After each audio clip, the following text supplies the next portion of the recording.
تجتنبوا کبائر ما تنہون عنہ، اگر تم ان بڑے بڑے گناہوں سے بچ جاؤ گے جن سے ہم نے تمہیں روکا ہے، نکفر عنکم سیئاتکم، تو باقی سارے گناہ ہم تمہارے ویسے ہی معاف کر دیں گے، محو کر دیں گے، وندخلکم مدخلا کریما، اور ہم تمہیں داخل کریں گے عزت والی جگہ پر، یعنی اللہ نے جو رحمت کا مقام اپنا رکھا ہے جنت۔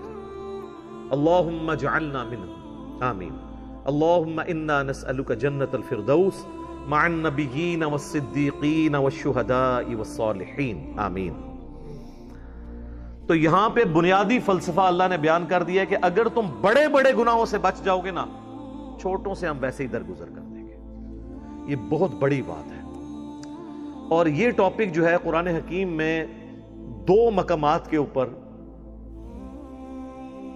جو ہے وہ اس انداز میں بیان ہوا ہے کہ جس سے پوری ڈاکٹرن کلیئر ہو جائے گی۔ ایک مقام یہ ہے، اور ایک پارہ نمبر 27 کے اندر سورۃ النجم کی آیت نمبر ہے 32، وہ آیت بھی میں ساتھ کور کر دیتا ہوں تاکہ آپ کو کراس ریفرنس کے طور پہ یہ پتہ چل جائے۔ الذین یجتنبون کبائر الاثم، وہ لوگ جو کہ بڑے بڑے گناہوں سے بچ جاتے ہیں، والفواحش، اور بے حیائی کے کاموں سے، الا اللمم، سوائے چھوٹی موٹی چیزیں جو ہو جاتی ہیں، یعنی اس کو اللہ نے خود ہی بینیفٹ دے دیا، چھوٹی موٹی چیزوں کو ہم درگزر کر دیں گے۔ یہ الا اللمم، چھوٹی موٹی چیزیں۔ ان ربک واسع المغفرہ، بے شک تیرا رب وسیع مغفرت والا ہے۔ ہوا اعلم بکم، وہ تو تمہیں اس وقت سے جانتا ہے، اذ انشأکم من الارض، جب تم زمین سے پیدا ہوئے تھے، پھوٹے تھے زمین سے۔ انسان کی جو خوراک ہے وہ زمین سے آتی ہے، اور اسی خوراک کا جوہر ہے جو اللہ تعالیٰ نے مرد و عورت کے تعلق کے ساتھ پیدائش کا ذریعہ بنایا ہے، اس لیے الٹیمیٹلی ہر انسان بھی زمین سے ہی ہوگا۔ یہ ہے اس کے اندر باریکی۔ وَإِذْ أَنْتُمْ أَجِنَّةٌ فِي بُطُونِ أُمَّهَاتِكُمْ، اور وہ اس وقت بھی تمہیں جانتا ہے جب تم ایک جنین کی شکل میں، ایک ایمبریو کی شکل میں رحم مادر میں تھے، ماں کے شکم میں تھے، وہ اس وقت سے تمہیں جانتا ہے۔ یعنی اللہ تعالیٰ سے کون سی انسان کی چیزیں چھپی رہ سکتی ہیں؟ فَلَا تُزَكُّوا أَنفُسَكُمْ، تو مت کہا کرو اپنے آپ کو کہ میں بڑا پرہیزگار اور نیک ہوں۔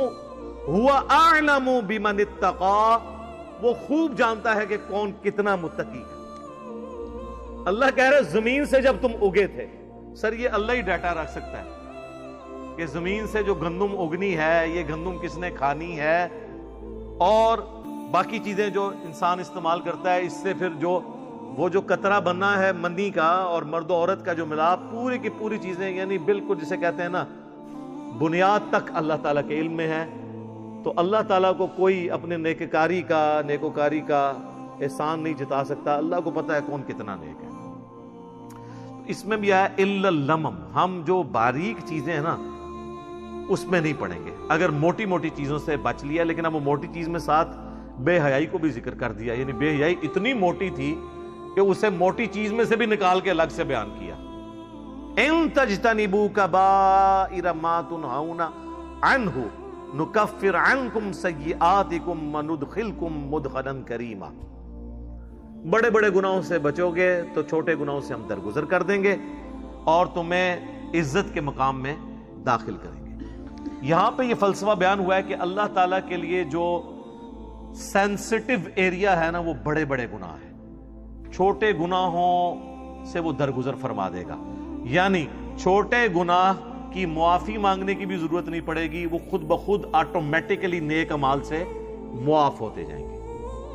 یہ مطلب ہے اس کا، بڑے گناہ تو معافی مانگنے سے اور آئندہ اس گناہ کو نہ کرنے کا پکا عہد کرنے سے معاف ہوں گے، لیکن چھوٹے گناہ نیکیوں سے آٹومیٹیکلی دھل جائیں گے۔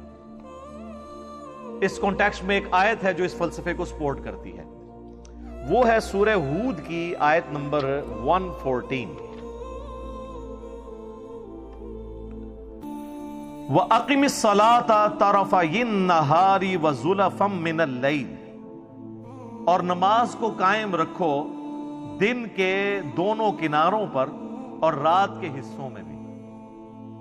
دن کے دونوں کناروں کے اوپر جو نماز ہے وہ اس کنارے پہ فجر ہے اور دوسرے کنارے پر ظہر اور عصر ہے، اور مغرب اور عشاء چونکہ غروب آفتاب کے بعد ہوتی ہے وہ رات کی نماز ہے. ان نمازوں کو مضبوطی سے پکڑ لو. ان الحسنات یذہبن السیئات، بے شک نیکیاں برائیوں کو مٹا دیتی ہیں. یعنی یہ نماز پڑھنا آٹومیٹکلی گناہوں کو معاف کر دے گا.